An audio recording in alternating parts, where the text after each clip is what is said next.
Segment is brought to you by Mortgage Makeovers, a show walking you through stress-free mortgage options. Mortgage Makeovers, Sunday afternoons at 1 on AM 560, The Answer. This is Chicago's Morning Answer with Dan Proft and Amy Jacobson on AM 560, The Answer.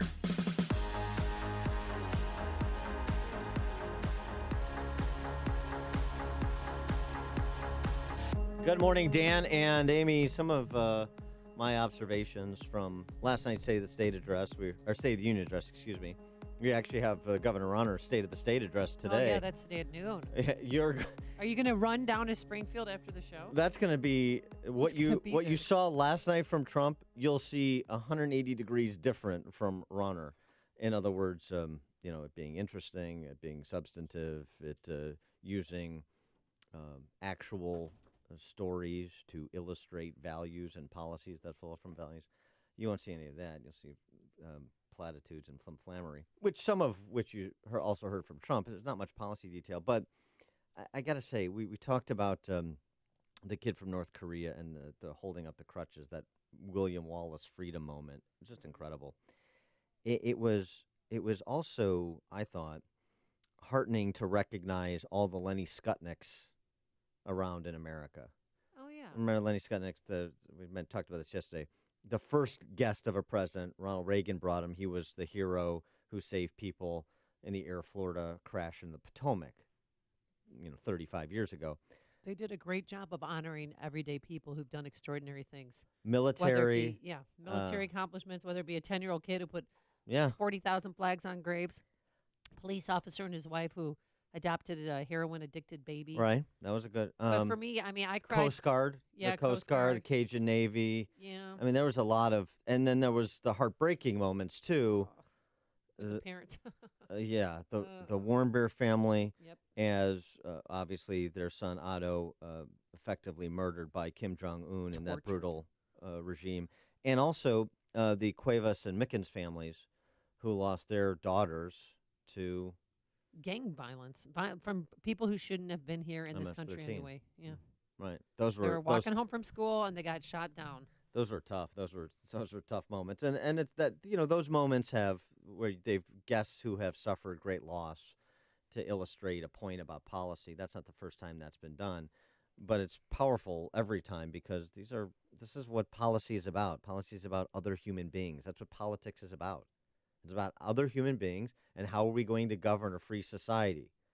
And so it's worth remembering that that this policy impacts people's lives. That's why it matters, and that's why politics, as distasteful as it is on so many levels, matters. Speaking of which, let's get some reaction to the policy and the politics from our friend Peter Roskam, congressman from the Illinois 6th out there in the western suburbs. Peter, thanks for joining us again. Appreciate it.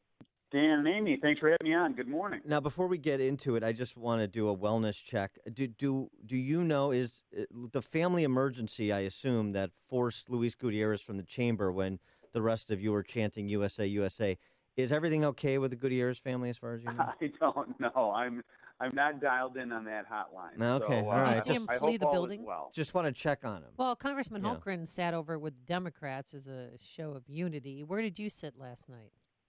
I sat about 10 rows back on the president's far left in the traditional Republican side. Couldn't get a seat next to Melania, huh? So the First Lady and all the guests were above me, fairly close. I was over on that side. I mean, and just to echo your earlier point, there was a lot of emotion because you obviously when the First Lady comes in and Karen Pence, the Vice President's wife, is there. There's, people are saying, hey, there they are. And then there's these folks that are around them, and you really don't know who's who. And then as the speech unfolds, one person or one couple or one family after another is brought to the attention of the chamber, and it's very emotional. And I'm sure it's captured on TV, but in the room, it's really significant. Now, the president didn't really get into much policy detail. I mean, on virtually all the topics, it kind of was a top line. It was things you've heard from before. It was a regurgitation of his proposal on a DACA border security deal, for example. It was mentioning the infrastructure, an infrastructure program and the amount. He was talking about resolve with respect to North Korea. There weren't a lot of specifics. That clearly was a purposeful choice that was made to instead tell stories as a way of illustrating where the administration is and why it is where it is.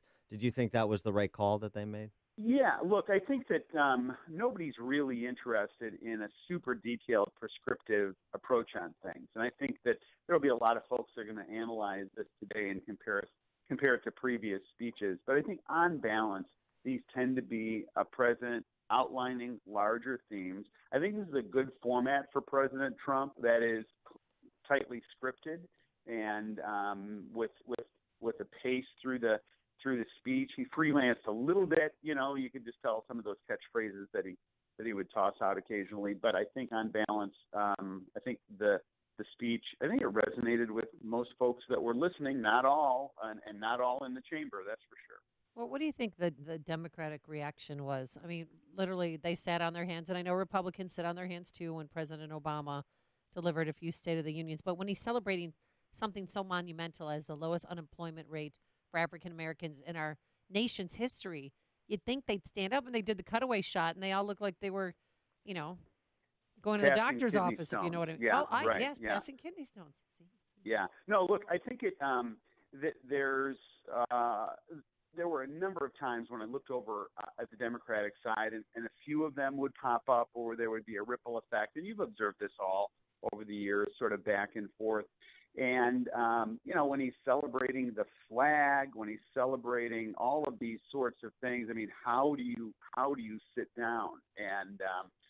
And yet there were some folks that just wouldn't participate. So I think that there's a marginalization there. I mean, I think that there's that is a group of critics that you're never going to satisfy, and I think that their unwillingness to stand for things that the overwhelming majority of people think is worthy of celebration, their unwillingness to participate in a celebration of that kind of success, I think marginalizes their influence, and it marginalizes their critique and their criticism on some things moving forward. You can't even celebrate those things, then how can you possibly be credible in criticism of other things? I was trying to get a rank order priority on what the Democrats are opposed to, and so could you tell me from your interactions with your colleagues across the aisle, are they most opposed to standing for the anthem, or are they most opposed to sanctions on Cuba and Venezuela? Yeah, I'll tell you, what scandalizes them right now is the success of the tax cuts. It is really, really tough on them because it's not going away. And they don't know how to react to it. They're, dismissive of $1,000 as, Nancy Pelosi says $1,000 bonus for families and is crumbs. Well, I'll tell you, there's a lot of folks in the 6th congressional district that I represent that's not crumbs for those people. They just can't get their feet underneath them on dealing with something that's successful. And rather than acknowledge its success or even being silent as to its success, so they just continue to criticize. It's ridiculous. So, I mean, Donald Trump's speech, I thought, was very thoughtful. It seemed sincere. Do you think he wants to rewrite the narrative of his presidency going forward and not just, leave the tweets behind, possibly? Yeah. No, I don't think so. I think that, Amy, we saw this last year. He gave a very good State of the Union speech, and people thought, wow, it was a good speech. He gave a good State of the Union speech. I think this is more of a format that he thrives in. The challenge is that he continues to want to tweet constantly, and it's his prerogative, but I think he leaves a lot of influence on the table by continuing to do that. So if you're asking me for a prediction, does he continue to tweet out quite a bit? I think he will continue to do that. The response, the Democrat response, and I'm not talking about little JK3, I'm talking about in the chamber to Trump's restatement of his proposed deal on DACA and border security was received with hissing from Democrats. I don't know if that really qualifies as a substantive rejoinder, but I guess that tells you where they're at. It seems to me that President Trump has Democrats really in a trick bag there, too. You talk about on taxes, on this issue as well, because he's met them more than halfway, and they're not even willing to engage. So he kind of looks like the reasonable businessman who's trying to make a deal consistent with where the American public is on the range of issues under the immigration header. and the Democrats don't want a deal. Right. This is a large group of the political left does not want a solution to this problem. They want the issue. They want the issue to continue to fester, and they want to be able to talk about it, and they don't want it solved. And a number of them certainly don't want Donald Trump to solve it. And I think that that's a shameful thing, actually, and it is it's got a pretty low view of the process all the way around. I don't know if you also picked up, they hissed when he was talking about the judiciary, and in particular when he was highlighting a great justice, and that was obviously Justice Gorsuch. Right. One of those moments that was pretty jarring. Yeah, they're very adults. They're very enlightened, sophisticated, intellectual people. They really demonstrate. And the themselves man to is be. sitting, right in the room. By the way. Yeah. So cruel. And unlike, they really looked like children. I mean, it was bad. Yeah, and Gorsuch was just stone-faced, much like Nancy Pelosi, but for different reasons.